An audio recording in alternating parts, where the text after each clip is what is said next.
जय हिंद, स्वागत है आपका लाइव टाइम में। मैं हूं आपके साथ संजय यादव। सबसे पहले इस वक्त की 3 बड़ी खबरें आपको बताते हैं। वक्फ कानून आज से लागू हो गया। केंद्र सरकार ने इसको लेकर अधिसूचना जारी कर दी है। संसद के दोनों सदनों से पास होने के बाद राष्ट्रपति इस पर दस्तखत कर चुकी हैं और यह कानून का रूप अख्तियार कर चुका है। वक्फ कानून को लेकर सुप्रीम कोर्ट में केंद्र और कैबिनेट दाखिल की गई है। केंद्र सरकार ने वक्फ कानून पर सुनवाई के दौरान अपना भी पक्ष सुनने का अनुरोध किया है।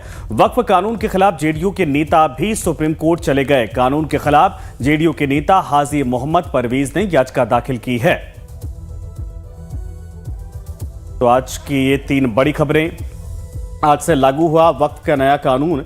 केंद्र ने नए वक्फ कानून को लेकर अधिसूचना जारी की है। 5 अप्रैल को राष्ट्रपति ने वक्फ बिल को मंजूरी दी थी और वक्फ कानून को लेकर सुप्रीम कोर्ट में कैविएट दाखिल की गई। केंद्र ने सुप्रीम कोर्ट में याचिका दाखिल की है, कैविएट लगाई है। वक्फ कानून को लेकर सुप्रीम कोर्ट में याचिका ये दाखिल की गई है। तो ये आज की बड़ी खबर है। आपको बता दें कि अब इस पूरे मामले पर जेडीयू के नेता भी पहुंच गए हैं। जो मुस्लिम नेता हैं वो सुप्रीम कोर्ट। इन सब के अलावा केंद्र सरकार की तरफ से अपना पक्ष रखने के लिए भी कैविएट लगाई गई है। ये कहा गया है कि इस पूरे मामले पर उनका भी पक्ष सुना जाए। इन सब के अलावा आपको बता दें कि आज से वक्फ संशोधन बिल कानून के तौर पर, एक्ट के तौर पर देश भर में लागू हो चुका है। 5 अप्रैल को राष्ट्रपति ने वक्फ बिल को मंजूरी दी थी, यानी हस्ताक्षर किए थे, साइन किया था। उसके बाद आज ये कानून के तौर पर पूरे देश में लागू हो चुका है। ये बड़ी खबर इस वक्त आ रही है। तो आज से लागू हुआ नया वक्फ कानून। केंद्र ने नए वक्फ कानून को लेकर अधिसूचना जारी कर दी है। नोटिफिकेशन जारी हो चुका है। 5 अप्रैल को राष्ट्रपति ने इस पर मुहर लगा दी थी, हस्ताक्षर कर दिए थे। इसके पहले दोनों सदनों में आपने लगातार चर्चा सुनी थी। दोनों सदनों से पारित होने के बाद ये राष्ट्रपति के पास गया था, लेकिन आज से ये पूरे देश भर में नया वक्फ कानून लागू कर दिया गया है, जिसकी अधिसूचना, नोटिफिकेशन बकायदा सरकार की तरफ से जारी कर दी गई है। ये बड़ी खबर है। 5 अप्रैल को राष्ट्रपति से मुहर लगने के बाद आज कानून के तौर पर पूरे देश में वक्फ संशोधन का जो नया कानून है ये लागू हो चुका है। और एक और बड़ी खबर इसी बीच आ रही है। आपको बता दें कि वक्फ कानून को लेकर सुप्रीम कोर्ट में कैविएट दाखिल की गई है। केंद्र ने सुप्रीम कोर्ट में दाखिल की कैविएट याचिका। वक्फ कानून को लेकर सुप्रीम कोर्ट में याचिका दाखिल की गई है। केंद्र सरकार की तरफ से साफ कहा गया है कि सुनवाई इस पूरे मामले पर अगर होती है तो उनका भी पक्ष बिना सुने इस पूरे मामले पर कोई फैसला ना किया जाए। ऐसे में कैविएट दाखिल करके केंद्र सरकार की तरफ से कहा गया कि वो भी अपना पक्ष रखना चाहते हैं इस पूरे मामले पर। और अब मामला सुप्रीम कोर्ट के हवाले इस वक्त है, क्योंकि विपक्ष की तरफ से कई नेताओं ने सुप्रीम कोर्ट में याचिका लगाई गई है। 7 से ज्यादा याचिकाएं लगी हैं। ऐसे में केंद्र सरकार की तरफ से भी कैविएट दाखिल करके पूरे मामले पर अपना पक्ष रखने की मांग की गई है। यह बड़ी खबर इस वक्त आ रही है। वक्फ कानून के विरोध में सुप्रीम कोर्ट में याचिका दाखिल की गई और वक्फ कानून को लेकर सुप्रीम कोर्ट में केंद्र सरकार की तरफ से कैविएट दाखिल की गई है, जिसमें अपना पक्ष रखने की बात कही गई है।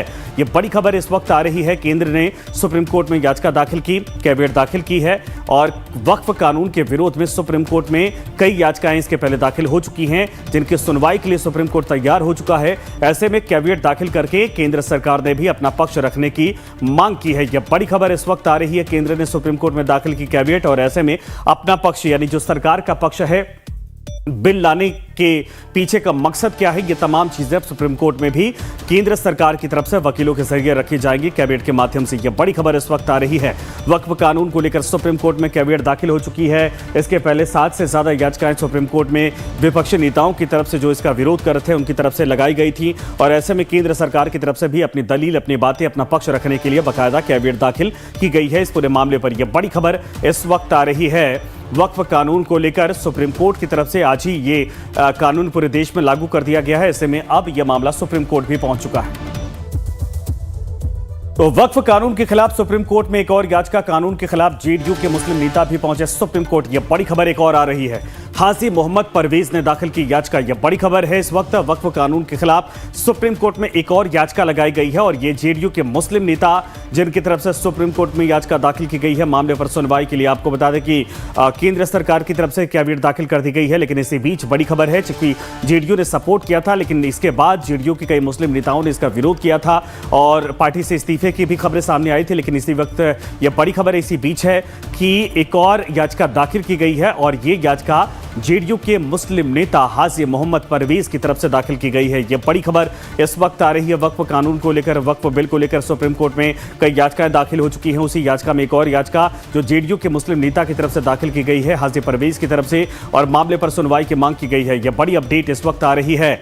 तो जेडीयू में अंदर खाने लगातार इस बात को लेकर चर्चा चल रही थी, लेकिन आपको बता दें कि फिलहाल जो मुस्लिम नेता है वो लगातार नीतीश कुमार पर दोहरा रवैया अपनाने का आरोप लगा रहे हैं और अब एक मुस्लिम नेता की तरफ से सुप्रीम कोर्ट का दरवाजा इस पूरे मामले पर खटखटाया गया है। बढ़ते आगे, वक्फ बिल के खिलाफ आरजेडी ने भी सुप्रीम कोर्ट में याचिका दाखिल की है। आरजेडी की याचिका को सुप्रीम कोर्ट ने स्वीकार कर लिया है। आरजेडी के राज्यसभा सांसद मनोज झा, मोहम्मद फयाज अहमद और मोहम्मद निहालुद्दीन ने वक्फ बोर्ड यानी वक्फ बिल के खिलाफ सुप्रीम कोर्ट में याचिका दाखिल की है। आरजेडी की ओर से 3 याचिका सुप्रीम कोर्ट में दाखिल की गई है। तो यह बड़ी खबर इस वक्त आ रही है, सुप्रीम कोर्ट में आरजेडी की तरफ से 3 याचिकाएं दाखिल की गई हैं और मामले पर सुनवाई की मांग की गई है। आपको बता दें कि सुप्रीम कोर्ट ने यह याचिका स्वीकार भी कर ली है। ऐसे में बड़ा अब सवाल है कि पूरा मामला जो वक्फ संशोधन बिल को लेकर है वो सुप्रीम कोर्ट पहुंच चुका है। इसके पहले असदुद्दीन ओवैसी कांग्रेस के भी एक सांसद की तरफ से याचिका लगाई गई थी और फिलहाल अब जो आरजेडी की याचिका है उनमें 3 याचिकाएं लगाई गई हैं। 3 बिंदु हैं जिन पर अपनी बात रखने की मांग की गई है और इन सब के अलावा आपको बता दें कि यह बड़ी अपडेट इस वक्त है कि सुप्रीम कोर्ट ने मामले की सुनवाई के लिए हामी भर दी है। वक्फ संशोधन बिल पर हमारी पार्टी, हमारे नेता का स्टैंड शुरू से क्लियर रहा है। ये गैर संवैधानिक है, ये किसी धर्म विशेष को टारगेट कर लाया जा रहा है, ये देश की गंगा जमनी तहजीब को समाप्त करने का प्रयास है। इसलिए तेजस्वी यादव जी ने ऐलान किया था कि ठीक है, संख्या बल के आधार पर उन्होंने लोकसभा राज्यसभा में ये बिल तो पास करा लिया, लेकिन इसके खिलाफ सर्वोच्च न्यायालय आरजेडी जाएगी। तो आरजेडी का तो स्टैंड क्लियर है, लेकिन जेडीयू का दोहरा राजनीतिक चरित्र फिर से उजागर हुआ है। इधर वक्फ कानून के विरोध में बंगाल में हंगामा देखा गया है। प्रदर्शन के दौरान मुर्शिदाबाद में जमकर हिंसा हुई है। प्रदर्शनकारियों ने आगजनी की है, पुलिस की गाड़ियों में भी तोड़फोड़ की, आग के हवाले कर दिया। ये बड़ी खबर, पश्चिम बंगाल में वक्फ कानून को लेकर जमकर हंगामा हुआ। बताया जा रहा है कि यहां पर हिंसा देखी गई और पथराव किया गया है। पुलिस की गाड़ियों को भी आग के हवाले कर दिया गया, पत्थरबाजी की गई। तस्वीर आपके सामने मुर्शिदाबाद पश्चिम बंगाल की तस्वीर आपके सामने है। बड़ी संख्या में सड़कों पर उतरे थे लोग इस बिल के विरोध में, इस कानून के विरोध में। ऐसे में कुछ देर बाद ये जो भीड़ थी ये हिंसक रुख अख्तियार कर लिया। उसके बाद पुलिस की गाड़ियों को भी तोड़ दिया है, पत्थरबाजी की है और जो तस्वीरें वहां से आई हैं वो साफ तौर पर दिखाती हैं कि आगजनी की घटना भी यहां सामने आई है, यानी गाड़ियों को आग के हवाले कर दिया गया है। ये बड़ी खबर इस वक्त आ रही है, वक्फ कानून के विरोध में पश्चिम बंगाल में हंगामे की तस्वीरें आपके सामने, हिंसा की तस्वीरें।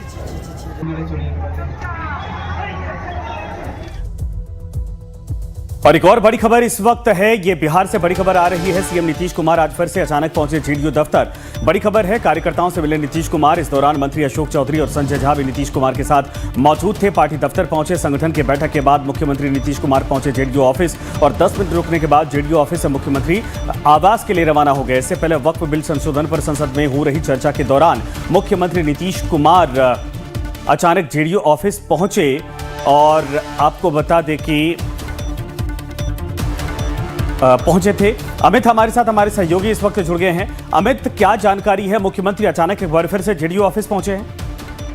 बिल्कुल सत्य, और करीबन 10 से 12 मिनट वो पार्टी दफ्तर के अंदर रहे और उनके साथ विजय चौधरी और अशोक चौधरी दोनों भी थे। सबसे महत्वपूर्ण है कि ये दूसरी दफा, एक हफ्ते के अंदर में दूसरी दफा है कि मुख्यमंत्री नीतीश कुमार आनंद फानंद में, कोई जानकारी नहीं, अचानक से मुख्यमंत्री आवास से निकलते हैं और सीधे जेडीयू दफ्तर पहुंच जाते हैं।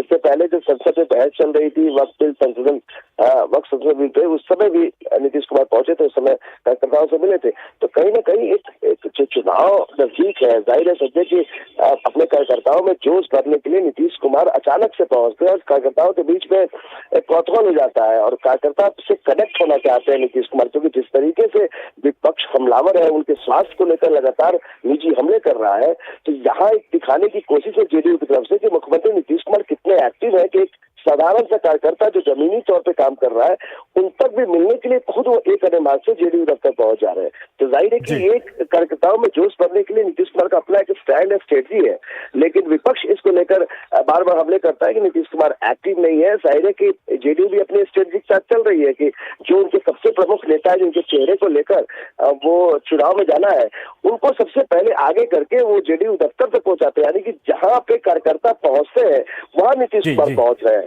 तो ये एक मैसेज देने की कोशिश। बिल्कुल सही आपने कहा और ये सक्रियता दिखाती कि चुनावी माहौल भी ऐसे में नीतीश कुमार को लेकर जो सवाल